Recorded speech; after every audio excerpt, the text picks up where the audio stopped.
guys, I'm Kalilah Reynolds and it's that time again. It's Money Mondays, brought to you in partnership with Proven Wealth. As if the summer couldn't get any hotter, there's another IPO in the mix. The highly anticipated IPO for advertising and production company The Lab opens on Wednesday, July 15. The prospectus is out now and applications are already being accepted. It's first come, first serve, and only 50 million shares are being made available to the public. So if you want in on this IPO, you better do it now. Wednesday might just be too late. Now, you guys will remember that I interviewed the Lab's CEO, Kalilah Bennett, and Chief Strategist, Randy Rowe, about a month ago. And they were telling me all about their vision for the company. You can check out that interview on the Money Mondays playlist on my YouTube channel or on IGTV. So there are lots of details in the prospectus that Kalilah and Randy weren't privy to share with me back then for legal reasons. Let's start with the details of the offer. They're selling 20% of the company for $189 million, or about 1.4 million US. They've priced it at $1 a share, so they're selling 189 million shares. $1 seems to be the magic number these days, But here's the catch. Only 50 million of the shares are being made available to the public. That's about 5% of the company. The other 139 million shares, they're all reserved. 50 million for lead broker NCB Capital Markets, 85 million for key partners, 2 million for industry partners, and 1.6 million for employees.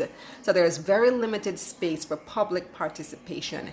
If you think about it, all they really need is 50 people with $1 million or 500 people with $100,000. For a company like this, I see this IPO being fully subscribed very quickly, and you'll understand why when I break down the financials in just a few. But first, let me tell you some more about the company, who they are, and what they do. By the way, the Lab, LAB, is actually an acronym for the company's official name, the Limners and Bards Limited. A limner is a painter, and a bard is like a performance poet. Think Shakespeare, old-time spoken word. So these are creative people. The prospectus describes the company as a multiple award-winning advertising agency and production company. They've been around since 2009, and they now have 24 full-time employees, plus about 100 contracted workers and freelancers. Their client list is pretty impressive. Grace Kennedy, Digicel, JPS, NCB, and many others.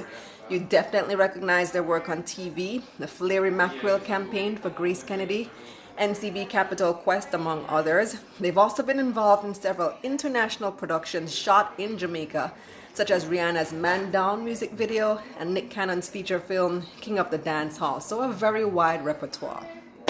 Now, let's talk money. And this is where it gets impressive. They've grown this company from $3 million in net profit in 2013 to $62 million last year. That's in just 5 years. Keep in mind, last year's $62 million net profit is after tax. They paid $14 million in taxes last year.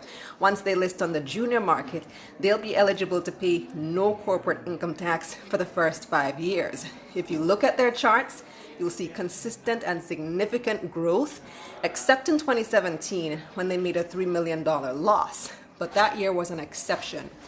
According to the prospectus, they had lower revenues and higher administrative costs that year due to a strategic reorganization of the team. But they say these benefits of these changes are evident in the performance the following year, when net profit soared from about $22 million in 2016 to $62 million in 2018. In terms of liabilities, they have a $41 million mortgage for their current location at Blaze Industrial Park, where CVM is, and a $9 million car loan. So all in all, this is a very successful company on a growth path, and they see many exciting opportunities for even further expansion, which is why they're asking for our money. Now, what do they want to do with $182 million? They're not very specific in the prospectus, like $10 million for this, $20 million for that. The big item appears to be the acquisition of another unnamed company. They say the owners have indicated they're amenable to a sale. Negotiations and due diligence are ongoing. They also expect growth based on the improving economy and business environment in Jamaica. They plan to build out a public relations arm and strengthen their digital arm by offering social media management and web development. And here's another big one. They plan to expand regionally and internationally. They intend to enter the regional markets this year and the US market by 2021. In fact, their objective is to have regional and international clients account for at least 25% of revenue by the end of 2021. Now, I had asked Kalilah and Randy about these opportunities in our interview a few weeks ago, and this is what they said. You know, people say Jamaica is small. We have a limited number, a limited audience, limited number of clients, all fighting for the same clients. What's the potential that you see for growth in this industry? It's huge because, I mean, if you think about it, we're only operating in Jamaica right now.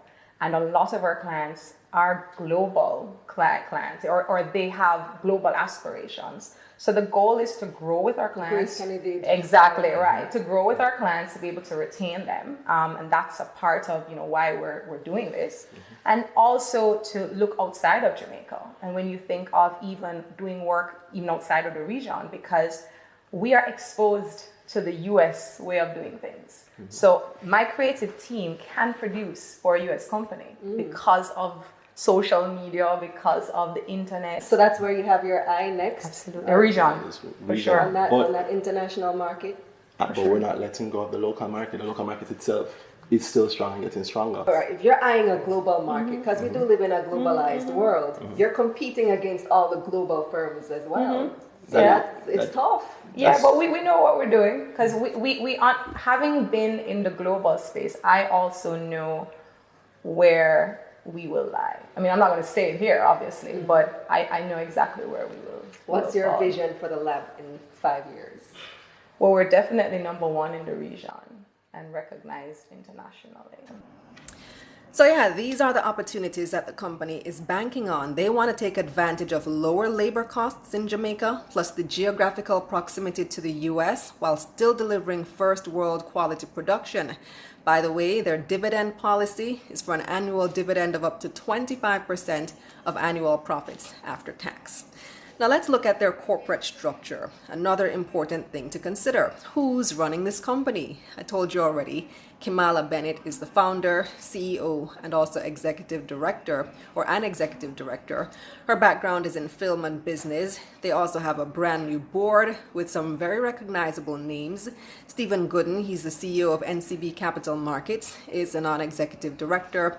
Businessman Douglas Lindo is on the board. Attorney Rochelle Cameron, veteran filmmaker Maxine Walters, musician Michael Bennett, and general manager Tashara Lee Johnson. So a good mix of business, legal, and creative people. And the JSC has actually waived the junior market requirement to appoint a mentor because of the vast experience and skills of the board. So what are the risks to investing in this company? Well, there's the usual macroeconomic risk. If Jamaica's economic recovery doesn't continue as expected, there might not be that demand for additional services that they're projecting. Also, if for some reason the company's relationship with any of its major clients is disrupted or terminated, that could have a big impact on their bottom line if they don't find new clients. One of the risks that actually caught my eye, though, was about the limited number of persons with the requisite skills, knowledge, and experience in Jamaica. Now, this is a serious issue that I know many of the BPOs are also struggling with. You know, the call centers, they're trying to expand into knowledge processing, outsourcing, KPO, stuff like accounting and other back-end work. The lab, though, is the epitome of what they're now calling the orange economy, the creative economy, which is one of the areas being tapped globally for exponential growth. As automation takes over more and more jobs, there's going to be more demand for creative products and creative people who can do things that a computer can't do. A computer can't design an ad campaign or make a movie or act or sing. beautifully anyway. So that's the overview of the offer for the Limners and Bards Limited, better known as the Lab. The offer opens on Wednesday, July 17. It's scheduled to close on July 31, but don't count on that. The share price is just $1 Jamaican. That's less than a penny US, 0.75 cents actually. And of course, this overview is not to be taken as investment advice. For that, contact a licensed broker. You can DM me for a contact if you need one. And watch Money Mondays, how to invest on the Jamaica Stock Exchange, for ideas on how to get started. That's it for this week's edition of Money Mondays, brought to you in partnership with Proven Wealth. I'm Kalilah Reynolds. Make sure to follow on Instagram, subscribe on YouTube, and share this video with a friend. Pass on the knowledge. See you next week.